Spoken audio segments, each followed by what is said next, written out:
In this session, we will discuss about presidential reference versus federal structure of India. A presidential reference is a constitutional mechanism under Article 143, where the President of India seeks the Supreme Court's advisory opinion on important question of law or fact of public importance. Presidential reference article 143 के अंदर एक constitutional mechanism है जिसमें president of India important question of law और fact और public importance पर supreme court के advisory opinion taking करता है. While the opinion is not binding, it can help clarify constitutional ambiguities and resolve potential conflict between the central and state, thereby impacting India's federal structure. Supreme court के द्वारा जो भी advisory opinion given किया जाता है वो binding नहीं होता है, बट ये कॉन्स्टिट्यूशनल एम्बिग्यूटीज को क्लैरिफाई करने के लिए and central and state government के बिटवीन पोटेंशियल कॉन्फ्लिक्ट को रिजोल्व करने के लिए एक इम्पोर्टेंट मैकेनिज्म है जिसका सीधा इम्पैक्ट इंडिया का फेडरल स्ट्रक्चर पर पड़ता है. Presidential reference under article 143. Purpose. Presidential reference allow the executive to seek judicial guidance on complex constitutional or legal matters before a dispute escalate into litigation. Presidential reference का main purpose क्या है? इसके through executive judiciary से कुछ complex constitutional और legal matter पर guidance taking करता है. How it works. Presidential reference किस तरह से वर्क करता है? Article 143(1). The President can refer any question of law or fact of public importance to the Supreme Court. The court may choose to provide its opinion or decline. Article 143(1) के according president any question of law और fact of public importance पर supreme court से related opinion taking कर सकता है. Supreme court अपने opinion यहाँ पर प्रोवाइड भी कर सकता है और वो डिक्लाइन भी कर सकता है. आर्टिकल 143(2).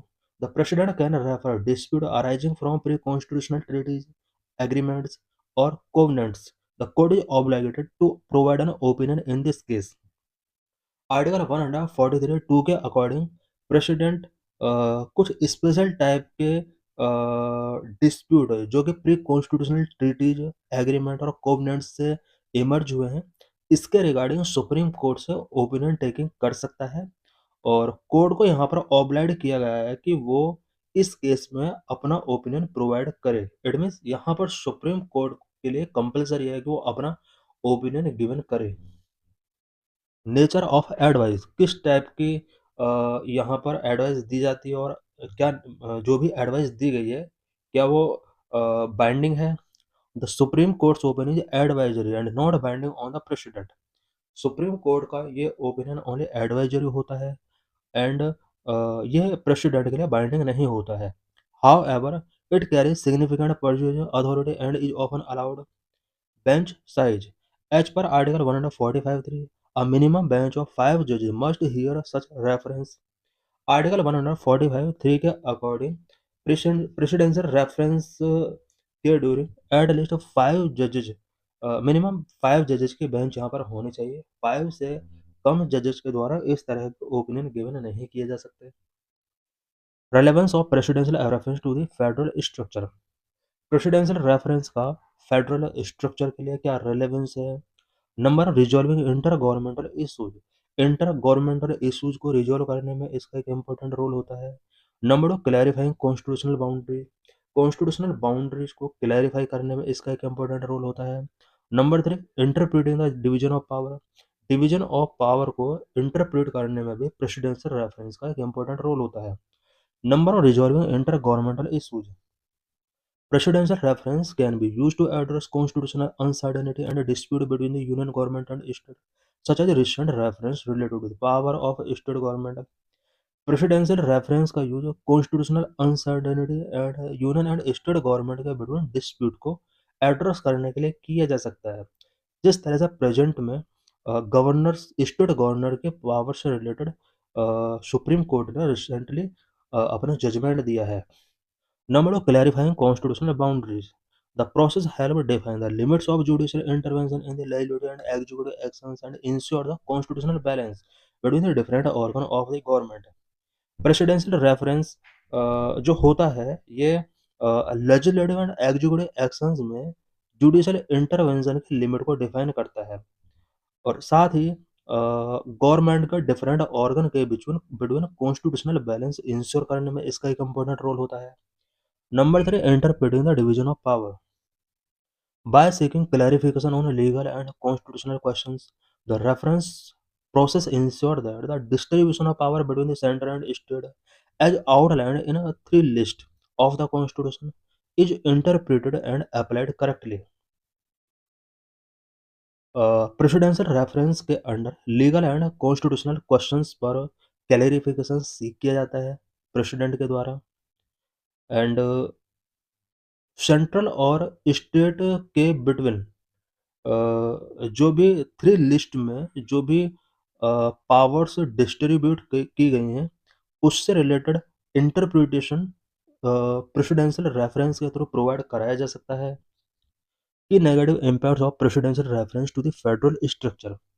प्रेसिडेंशियल रेफरेंस का फेडरल स्ट्रक्चर के ऊपर क्या नेगेटिव इम्पैक्ट पड़ सकता है। Number of intensification of central state tensions. Presidential reference के थ्रू जो भी ओपिनियन गिवन किए जाते हैं सुप्रीम कोर्ट के द्वारा, इन ओपिनियन का सेंट्रल स्टेट टेंशंस बढ़ सकता है इसकी वजह से। Number of politicisation of constitutional offices का इसके थ्रू पॉलिटिसाइजेशन किया जा सकता है। Number 3, undermining state legislative authority. State legislative authority भी प्रेसिडेंशियल रेफरेंस के ओपिनियन के थ्रू अंडरमाइन किए जा सकते हैं। Number 4, bypassing parliamentary debate. Presidential reference के अंडर गिवन किए गए ओपिनियन कई बार पार्लियामेंट्री डिबेट को बाईपासिंग कर सकते हैं। Number 5, erosion of judicial authority and federal balance. Judicial authority and federal balance का इरोजन इस तरह के ओपिनियन के थ्रू हो सकता है। Number of intensification of central state tensions. Politically sensitive references, especially those concerning the power of the governor, can be pursued by opposition ruled state as biased or centralizing in intent, leading to friction and an environment of distrust. Politically sensitive reference अगर supreme court के द्वारा provide कराए जाते हैं then इसके through central और state के between कुछ फ्रिक्शन रेज हो सकते हैं। Number 2, politicisation of constitutional officers. The use of article 143 to seek opinion on issues already settled by the court such as the 2025 reference on governor's power can drag the judiciary into political arenas and turn the governor's office into a political battleground rather than a neutral constitutional authority.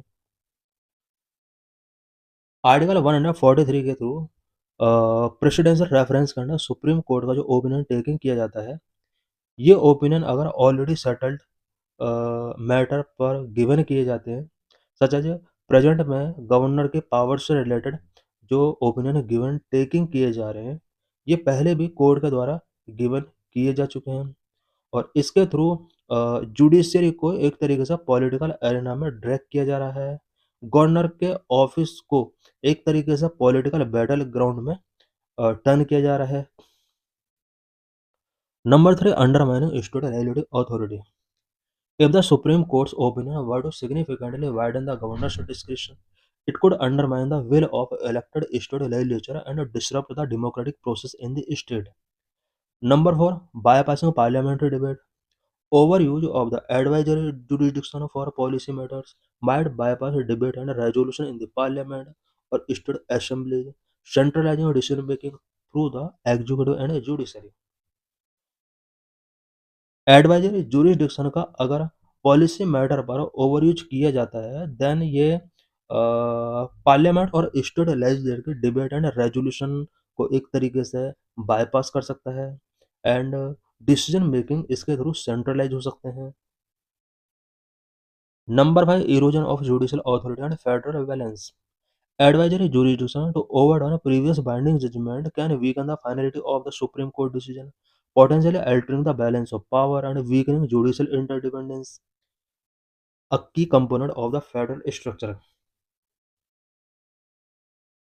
Previous binding judgment पर अगर advisory jurisdiction given किया जाता है तो ये supreme court के decision की finality को वीकन कर सकता है और इसके through balance of power and judicial independence काफ़ी हद तक वीक हो सकता है, जो कि फेडरल स्ट्रक्चर का एक की कंपोनेंट है।